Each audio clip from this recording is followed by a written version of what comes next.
स्वागत है बेटा आप सभी का एक बार फिर से टीएनआई के मंच पे।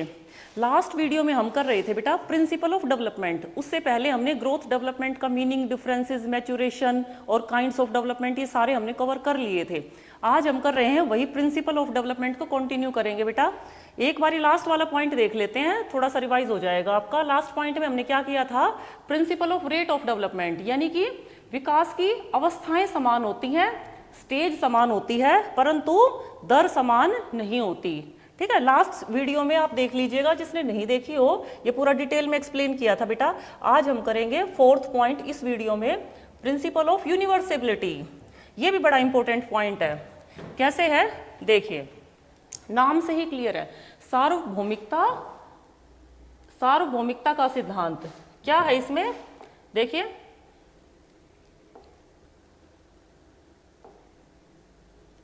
हाँ जी देखिए ये ऊपर बार आ गया था, नाम से ही क्लियर है। क्या कह रहा है ये, सार्वभौमिकता का सिद्धांत। यानी कि जैसे मैंने आपके लिए ये 3 पिक्चर अरेंज की है यहाँ, इन पिक्चर्स को देखकर आप समझिए। जैसे कि ये बच्चा चाइना का है, ठीक है, ये बच्चा फॉर एग्जाम्पल दिखाई भी दे रहा है वैसे अमेरिका का है, ये चाइना का है। ये बेटा जो साउथ के कंट्रीज होते हैं, साउथ अफ्रीका, ये बोल सकते हैं आप, 1-2 कंट्री और ऐसे होते हैं जहां पर इस टाइप के बच्चे होते हैं, जैसे उनके बाल ऐसे होते हैं और स्किन का कलर भी बहुत ज्यादा डार्क होता है। तो क्या बताना चाह रही हूं मैं आपको, जो डेवलपमेंट है वो एक यूनिवर्सल प्रोसेस है, सार्वभौमिक प्रक्रिया है। कहीं का भी बच्चा हो, कहीं का भी, किसी भी देश का हो, गांव का हो, शहर का हो, कहीं का भी हो, आपके घर का बच्चा हो, आपके पड़ोस का बच्चा हो, ठीक है, आपके किसी रिश्तेदार का बच्चा हो, सभी का जो ग्रोथ का पैटर्न होता है, जो डेवलपमेंट का पैटर्न होता है, वो सेम होता है।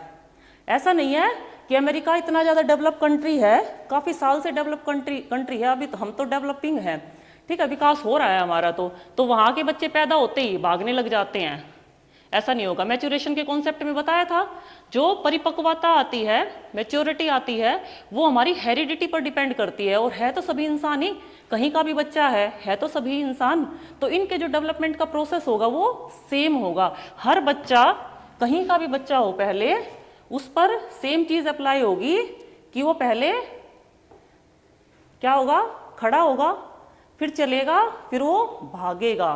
उससे पहले और हो सकता है पहले बैठना सीखेगा, ठीक है। तो ये चीजें क्या है, यूनिवर्सल हैं, ये हर जगह लागू होते हैं इसके नियम।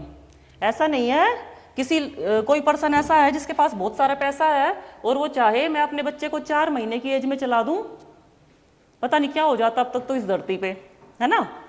पैसे के दम पे अगर सारी चीजें होती, नहीं हो सकती ना। जैसे अमेरिका का एग्जाम्पल, इतना डेवलप्ड कंट्री है, तो उसके पास तो साइंस की टेक्नोलॉजी, सारी चीजें मान लीजिए सब कुछ इतना एडवांस है, तो क्या वो कर सकते हैं कि अपने बच्चे को 3 से 4 महीने की एज में चला सकें, या पहले भागना सिखा सकें और उसके बाद वो चलना सीखे, उसके बाद वो बैठना सीखे?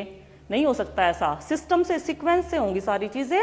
खड़ा होगा पहले, फिर चलेगा, फिर बच्चा भागेगा, ठीक है। ये था बेटा हमारा 4th प्रिंसिपल। अब हम करेंगे प्रिंसिपल 5। 5 क्या है, ये भी बड़ा अच्छा पॉइंट है। देखिए इसका एग्जाम्पल मैंने जब आपको डेवलपमेंट का मीनिंग कराया था तब भी बताया था आपको क्या होता है डेवलपमेंट में। बच्चा सबसे पहले कैसी एक्टिविटीज करता है, जनरल एक्टिविटीज करता है। इसका नाम ही है जनरल टू स्पेसिफिक, जो ये प्रिंसिपल है, उसके बाद स्पेसिफिक एक्टिविटी करेगा। जैसे इसको एक एग्जांपल से समझते हैं, ये मार्कर मैं बच्चे के हाथ में पकड़ाऊंगी, या आपने भी कभी दिया होगा, बिल्कुल छोटा बच्चा, मान लीजिए अभी कुछ 5-7 दिन का ही है, 10 दिन का है, फॉर एग्जाम्पल 1 महीने का है, अगर ये मार्कर उसके हाथ में दे दिया तो कैसे पकड़ेगा, इस तरीके से। ऐसे नहीं पकड़ेगा वो, बिल्कुल भी नहीं पकड़ पाएगा। ये कॉन्सेप्ट एक इस चीज में भी आता है कि पहले बड़ी मसल्स का डेवलपमेंट होता है, फिर हमारी छोटी मसल्स का, फाइन मोटर स्किल का डेवलपमेंट होता है, वहां भी पढ़ाया जाता है ये चीज। ये यहाँ भी सिखाई जाती है चीजें बेटा। पहले बच्चा जर्नल चीजें सीखता है, उसके बाद स्पेसिफिक चीजें सीखता है। जैसे जैसे बच्चा बड़ा होगा थोड़ा सा, उसके बाद इस तरीके से भी पकड़ने लग जाएगा। इसको और भी एग्जाम्पल से समझते हैं, जैसे इस पिक्चर के माध्यम से देखिए, छोटा बच्चा है, देखिए ये इनको पकड़ेगा ना, ये इसके आगे डाइस पड़ी हुई है, तो अपने पूरे हाथ लगा रहा है, देखो इस तरीके से हाथ इनसे पकड़ने की कोशिश कर रहा है। जबकि ये बच्चा बड़ा हो गया तो देखो इसकी उंगली ऐसे है, इसकी उंगली आप देख पा रहे होंगे, ए फॉर एप्पल लिखा हुआ है, ये इसकी उंगली ऐसे है बताने के लिए कि ए फॉर एप्पल है। या फिर थोड़ा सा बड़ा होगा, इसको बेशक पढ़ना नहीं आता पर किसी भी चीज को ऐसे टच कर सकता है। और समझते हैं इसको, अगर क्लियर नहीं हुआ हो तो हो जाएगा।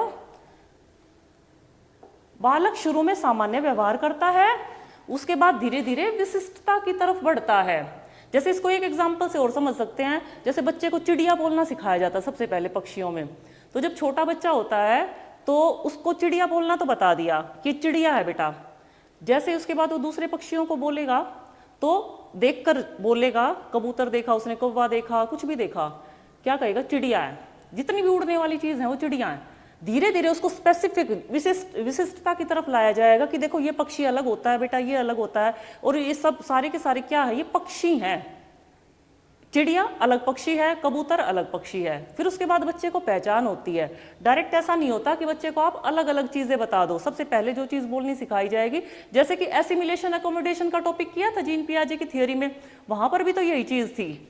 ऐसे सबसे पहले बच्चे को सिखाने लग गए, बिल्ली देखी बच्चे ने, देखो ये जानवर है, जानवर इतने इतने टाइप के जानवर होते हैं, उसमें बिल्ली होती है, कुत्ता, गधा, घोड़ा, ये चीज होती है। कभी नहीं सीख पाएगा बच्चा। सबसे पहले उसको ही सिखाया जाएगा, जैसे बिल्ली देखे तो बिल्ली ही बताया जाएगा, बस इतना ही बताया जाएगा। उसके बाद सेम उसी टाइप के, जैसे 4 पैरों वाले जानवर देखता है बच्चा तो सबको बिल्ली ही बोलेगा, ठीक है, बिल्ली बोलेगा। अगर कुत्ते को देख लिया तो भी बिल्ली बोलेगा। उसके बाद जो भी उसके साथ में पेरेंट्स हैं, बड़ा बहन भाई है, कोई भी है पर्सन साथ में, वो उसको बताएगा ये बिल्ली नहीं है, ये कुत्ता है। तो उसका दिमागी संतुलन हिल जाएगा। फिर उसको बताया जाएगा कि ये कुत्ता क्यों है, थोड़ा सा, कि बेटा इसीलिए इसको कुत्ता बोलेंगे। फिर क्या होगा? वो उसमें नॉलेज में एकोमोडेट करेगा। नई चीज देखी है ना उसने, एकोमोडेट करेगा उसमें। उसके बाद मानसिक संतुलन बच्चे का एक बार जो हिल गया था वो सही हो जाएगा। तो ये सब चीजें क्या हैं? वो सारी चीजें भी इसी से रिलेटेड हैं कि बच्चा सामान्य चीजें सीखता है, पहले सामान्य व्यवहार करता है, फिर धीरे धीरे विशिष्टता की तरफ बढ़ता है। आई होप क्लियर हो गया होगा बेटा। नहीं होता है अगर किसी को कोई पॉइंट क्लियर तो कमेंट बॉक्स में डाल सकता है। 2 पॉइंट हो गए बेटा हमारे। अब ये और पॉइंट कर लेते हैं 6। क्या है? Principle of integration. इंटीग्रेशन क्या है? जैसे कि एकीकरण की का सिद्धांत, नाम से ही क्लियर है। जैसे देखो ये स्विमिंग कर रहा है, यहाँ पे ये यहाँ पर स्विमिंग कर रहा है, तो इसमें आप देख सकते हो पैर पीछे की तरफ है, पानी में थोड़ा सा कम दिखाई दे रहे होंगे, और हाथ आगे हैं और आंखों से देख भी रहा है, ठीक है। ये क्या है? यहाँ क्या हो रहा है? उसकी जो मसल्स हैं, यहाँ जो मसल्स हैं अलग अलग हाथों की, पैरों की, उनका एकीकरण हो रहा है, उनका कोऑर्डिनेशन हो रहा है। यानी कि स्विमिंग का काम केवल हाथों की या पैरों की मसल्स से नहीं किया जा सकता। जैसे कि इसको इस तरीके से समझते हैं, थोड़ा सा और देख लेते हैं, पॉइंट अच्छे से क्लियर हो जाएगा बेटा। अलग अलग क्रियाओं में एक ही समय में समन्वय स्थापित करना। पैर, जैसे स्विमिंग करते टाइम ऐसे होता है ना, हाथ ऐसे चलता है, पैर, और फिर ऐसे, तो ये क्या होता है? एक ही टाइम पे, मतलब एक ही क्रिया हो रही है एक ही टाइम पर। अलग अलग जो मसल्स है आपकी, उनमें क्या होगा? अलग अलग काम हो रहे हैं। आप इसको ऐसे भी बोल सकते हो सिंपल भाषा में, ये हाथ अलग काम कर रहा है, पैर अलग काम कर रहा है, पर तो उनका एक कोऑर्डिनेशन है। जैसे कि ड्राइविंग करते हैं, उसमें भी ऐसे ही होता है, हाथों पैरों का कोऑर्डिनेशन होता है, ठीक है। तो ये आई होप क्लियर हो गया होगा बेटा। अगर कोई भी पॉइंट आपको अच्छे से क्लियर नहीं होता है तो आप कमेंट बॉक्स में डाल सकते हो। तो हम 6 पॉइंट कर चुके हैं प्रिंसिपल ऑफ डेवलपमेंट के। नेक्स्ट करेंगे बेटा अगली वीडियो में। तब तक के लिए नमस्कार।